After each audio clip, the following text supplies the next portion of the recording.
Chair recognizes Mr. Dutton to explain the amendment.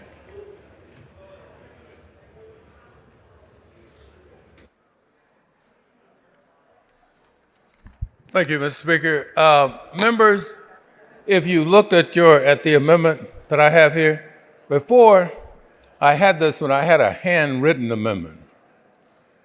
And so now I've had these people over here do it so that it's not handwritten.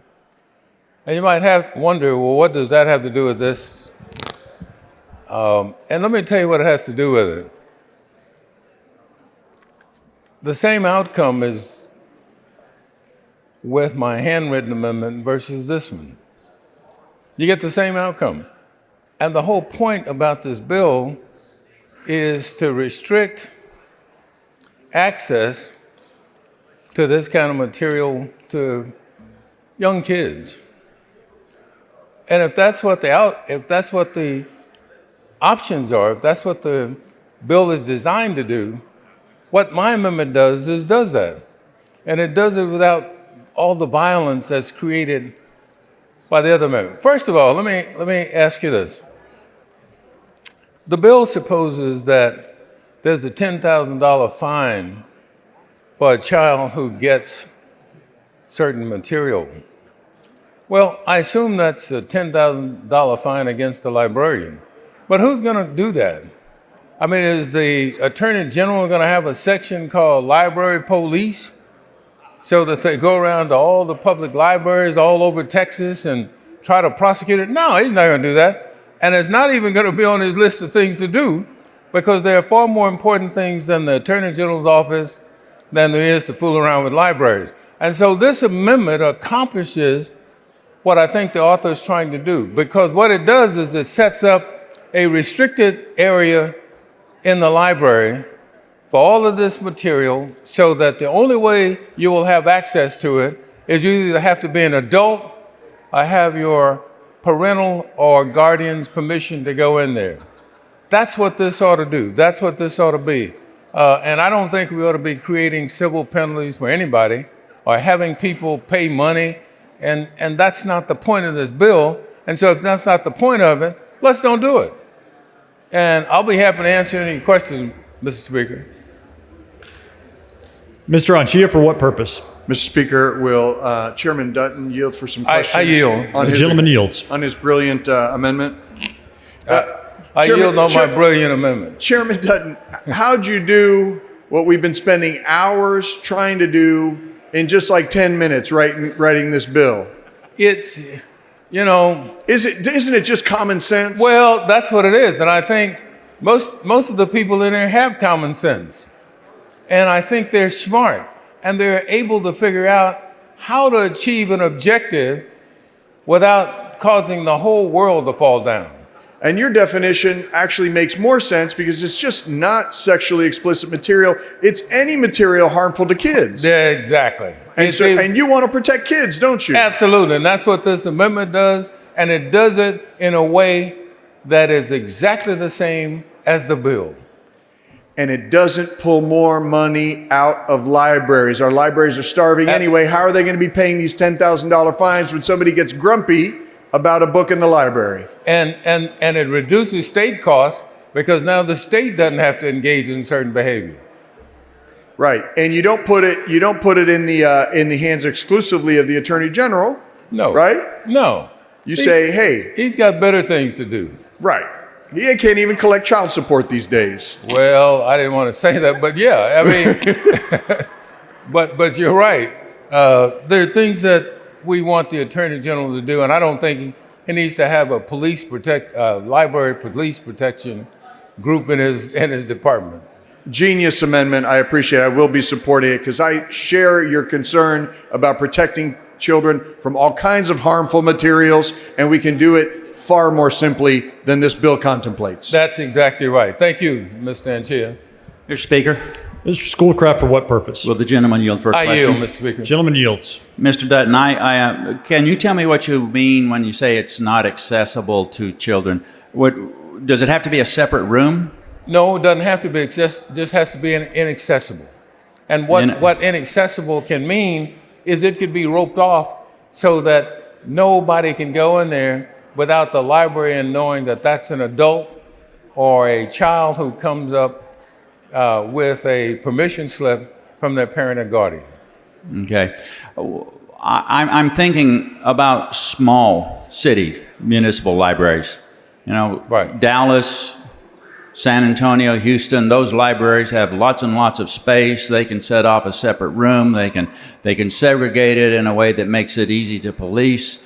Little places like Marion, Texas, Schertz, Cibolo, those places have libraries. They're not staffed the way these big municipal ones are. They don't have the space for it. They're going to have a hard time complying with the bill as it is.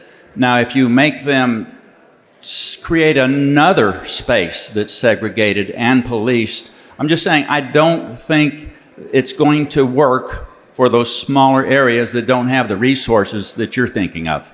Well, I'm not sure that's true. I think that all libraries are set up so that they have books in a certain section. They don't have them all jumbled up together.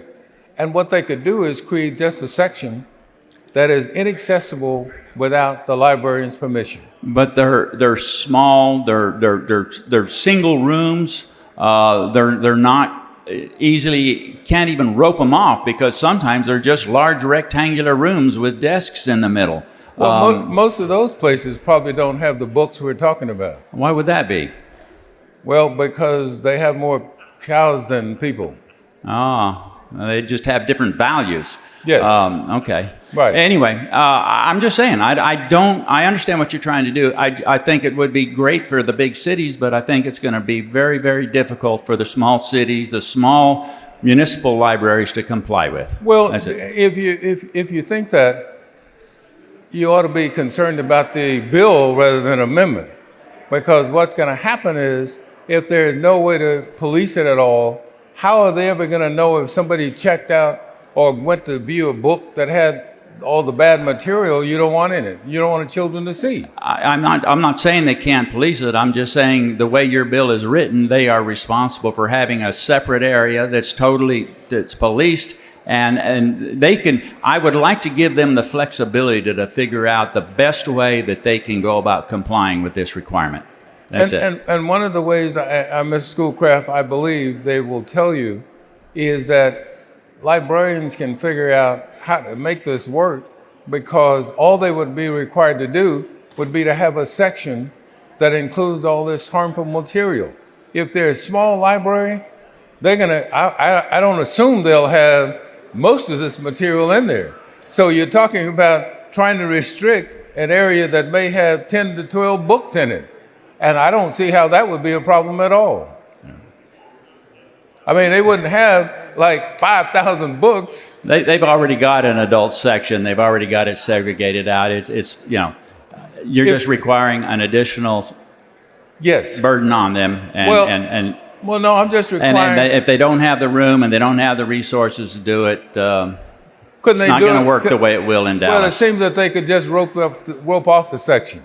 They wouldn't have to have a separate room, and they may just have, in the libraries you mentioned, they may just have one shelf that has these books on it. Mr. Speaker, Mr. Rosenthal, for what purpose? would the gentleman yield for a couple of questions? I yield, Mr. Gentleman yields. Thank you, Mr. Speaker, and thank you, Chairman Dutton. I want to follow up on the line of questioning that Mr. Schoolcraft was just asking. So I think it's just let's use our imagination. What are we going to do in a small space to have an area that's inaccessible to the minors, right? Well, yeah, I don't. Let me ask the question. Let me ask it like this. Sure. If you got a small little place, let's say it's like a convenience store. Now, at a convenience store, they sell some things that are harmful to minors, like cigarettes. Correct. They have to have the cigarettes in a place that's inaccessible to minors, right? Why can't we just have the books on a shelf behind the librarian? Would that be possible? Well, you raise an interesting point. I just think that librarians can make this work. There's not rocket science to how And if it's a small library like what Mr. Schoolcraft was talking about, I don't see where they're going to have a whole bunch of books that fit this. The gentleman's definition. time has expired. Thank you, Ms. I move adoption Chair- of the amendment.